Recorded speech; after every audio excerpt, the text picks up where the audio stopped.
Second, practical difficulties, अभी theoretical difficulties पढ़ा, अब पढ़ो प्रैक्टिकल डिफिकल्टीज और statistical difficulties to calculate NI national income. First, problem of double counting हर जगह आएगा, क्योंकि रॉ मटेरियल और इंटरमीडिएट गुड्स की वैल्यू नहीं लेना, फिनिश गुड्स की वैल्यू लेना है, लेकिन हर स्टेज पे बाइफरगेट करना कितना डिफिकल्ट है. So value of raw material and intermediate goods have to be excluded. Only value of finished goods have to be considered. Second, non-monetary transactions. In India, large non-monetized sector exist. Example, हम पैसे को बीच में लाते ही नहीं, इतना kilo तूने गेहूं उगाया, मैंने चावल उगाया, एक्सचेंज कर लेते, नॉन मॉनेटरी ट्रांजैक्शन हुआ. और हम तो सिर्फ नेशनल इनकम के लिए मॉनेटरी ट्रांजैक्शन ही कंसिडर कर रहे हैं, तो उसका क्या जो नॉन मॉनेटरी ट्रांजैक्शंस हो गए. सो agriculture, farmer consume a part of produce themselves and there is barter system prevalent. Barter system exchange, and farmer खुद अपना प्रोड्यूस एक पार्ट तो कंज्यूम करता है, बाकी मार्केट में बेचता है, तो जो खुद ने कंज्यूम कर लिया उसका मॉनेटरी वैल्यू क्या. सो आपको टोटल उसने कितना प्रोड्यूस किया वो अलग से चाहिए, फिर किस वैल्यू में उसका मॉनेटरी वैल्यू है वो फाउंड आउट करना. सो नॉन मॉनेटरी ट्रांजैक्शन जो कि नहीं हो पाया ड्यू टू बार्टर सिस्टम और ड्यू टू सेल्फ कंजम्पशन, वो इंडिया में बहुत सारे हैं, इसलिए एनआई नेशनल इनकम कैलकुलेट करने में डिफिकल्टी होती है. थर्ड, inadequate और unreliable data. People do not disclose full income to evade tax. Tax बचाने के चक्कर में कितने लोग हैं जो फुल इनकम डिस्क्लोज ही नहीं करते. और एक और प्रॉब्लम है कि जो बहुत छोटे यूनिट्स है, small and tiny sectors, find it difficult to maintain data.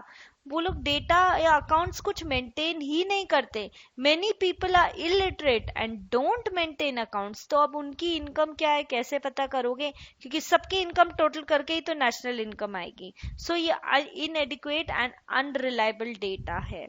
Fourth, capital gain और losses. Appreciation of capital assets are not included in NI, and these changes do not result from current economic activities. जो capital assets की value बढ़ी है, appreciate हुई है, वो हम कहाँ include करते हैं. Fifth, depreciation. There is no uniform standard rate of depreciation.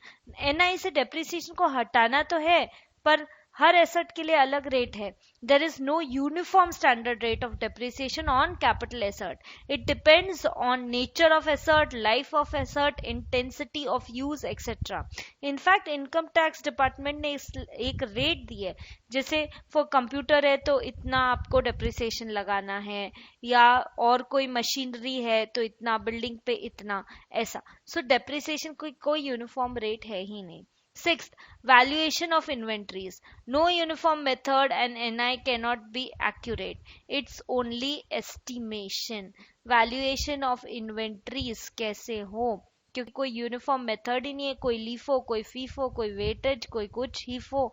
So valuation of inventory जब यूनिफॉर्म नहीं है, एक ही मेथड नहीं है, तो it is only estimate.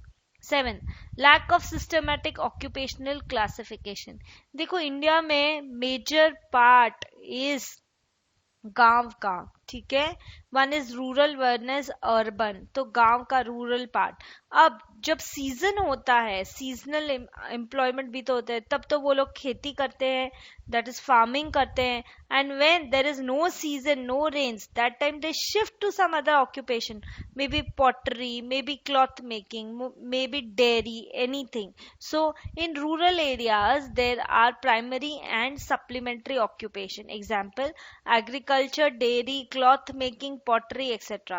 So calculation of total income becomes difficult. तो ये थी हमारी practical difficulties और statistical difficulties to estimate national income.